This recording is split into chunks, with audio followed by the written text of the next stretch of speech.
شبابا قد أنابا وإلى الله استجابا إن من يرجو الثواب.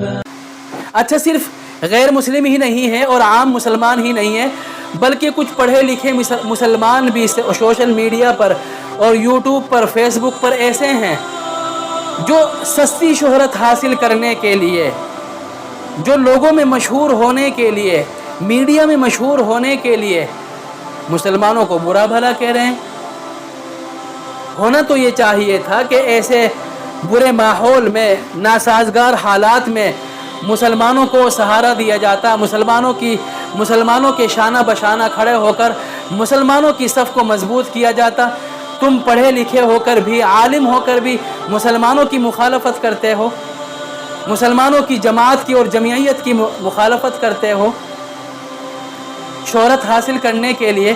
ارے اللہ کے بندے، کب تک یہ شہرتیں تمہیں کتنے دن تک خوش رکھ سکتی ہے؟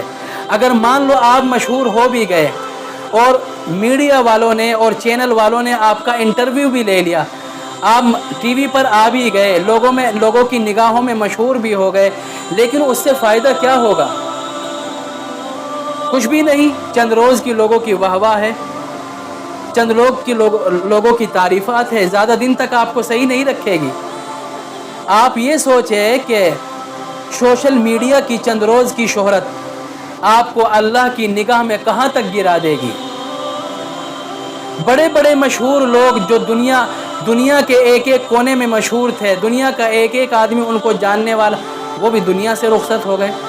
برطانیہ کی ملکہ ایلزابتھ اتنی لمبی عمر تک وہ برطانیہ پر حکومت کرتی رہی، تقریباً 96 سال کی عمر میں ان کی وفات ہوئی. لیکن وفات ہوئی، دنیا سے جانا پڑا. دنیا کے کسی بھی مضبوط محل میں اور مکان میں آپ رہ لیں، موت آپ کو وہاں سے بھی کھینچ کر لے جائے گی.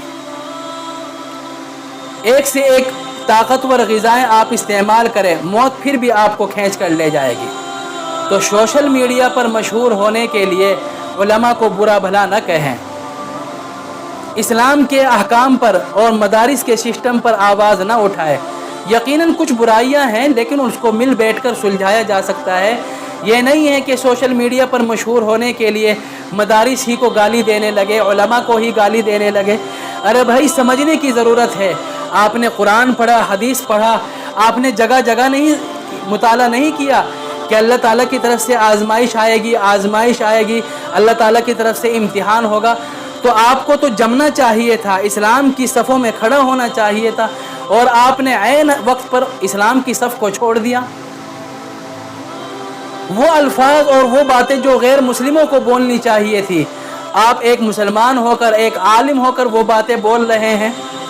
مدارس کے سسٹم پر انگلیاں اٹھا رہے ہیں، مساجد کے سسٹم پر انگلیاں اٹھا رہے ہیں. آپ کو کس نے حق دیا ہے؟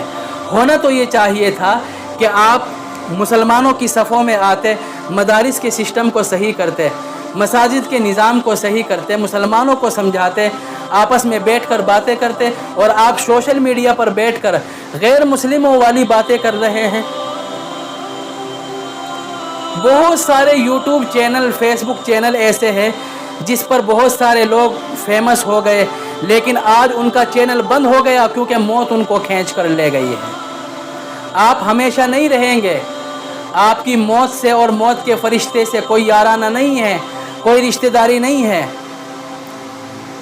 صحابہ کرام کی زندگی کو پڑھو کہ کس طرح وہ ان حالات سے گزرے تھے. آج پہلا موقع نہیں ہے جب مسلمانوں پر یہ حالات آئے ہیں. یہ پہلا موقع نہیں ہے جب مسلمانوں کے خلاف آوازیں اٹھائی گئی ہے. ہر دور میں اور ہر زمانے میں ایسا رہا. اس وقت حالات سے مسلمان نکل گئے، ان حالات سے بھی انشاءاللہ نکل جائیں گے. لیکن جب قیامت کا میدان ہوگا تو کچھ لوگوں کا اعلان ہوگا، نام پکارا جائے گا کہ وہ لوگ سامنے آ جائے جو مشکل حالات میں مسلمانوں کے ساتھ کھڑے رہے. ان کو انعامات سے اور عزتوں سے اور عہدوں سے، منصبوں سے نوازا جائے گا. لیکن کچھ ایسے ذلیلوں کے بھی نام سامنے آئیں گے کہ مشکل حالات میں تم نے مسلمانوں کا ساتھ کیوں چھوڑا. آ جاؤ، سامنے آ جاؤ.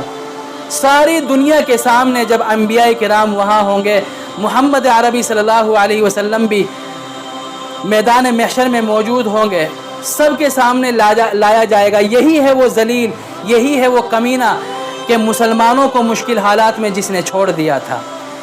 مسلمانوں کو متحد تو کیا کرتا، مسلمانوں سے محبت تو کیا کرتا، ان کی جماعت میں شانہ بشانہ تو کھڑا تو کیا ہوتا، اور ان کی مخالفت پر اتر آیا صرف سوشل میڈیا پر اپنے ویورز بڑھانے کے لیے، اپنے سبسکرائبر اور فالوورز بڑھانے کے لیے، سستی شہرت حاصل کرنے کے لیے۔ سمجھنے کی ضرورت ہے یہ مسلمانوں پر حالات اجنبی نہیں ہیں، یہ پہلے بھی آتے رہے ہیں، بلکہ حدیث شریف تو پڑھو، کم از کم قرآن کا مطالعہ تو کرو۔ حدیث شریف میں اللہ کے نبی صلی اللہ علیہ وسلم نے صاف صاف فرما دیا تھا کہ اس طرح کے حالات آئیں گے، اور ایسا دور بھی آئے گا کہ جب مسلمانوں کی تعداد بہت زیادہ ہوگی لیکن ان کی حیثیت تنکے سے زیادہ نہیں ہوگی، زیادہ مضبوط نہیں ہوں گے، ان کا ایمان کمزور ہونے کی وجہ سے۔ حدیث کا مطالعہ کرو، ان حالات کا آنا طے ہے، اللہ تعالیٰ کی طرف سے مقدر ہے۔ تو بہرحال کہنا یہی ہے کہ ان حالات سے گھبرانے کی ضرورت نہیں ہے، ایمان کا دامن مضبوطی سے تھامے رکھے، اللہ تعالیٰ سے دعائیں مانگے، اللہ تعالیٰ کا ذکر کرے، اپنے اعمال کو درست کرے، اللہ تعالیٰ سے معافی مانگے، اللہ تعالیٰ کے دربار میں جا کر پیشانی رکھ کر اللہ تعالیٰ سے توبہ کرے، استغفار کرے۔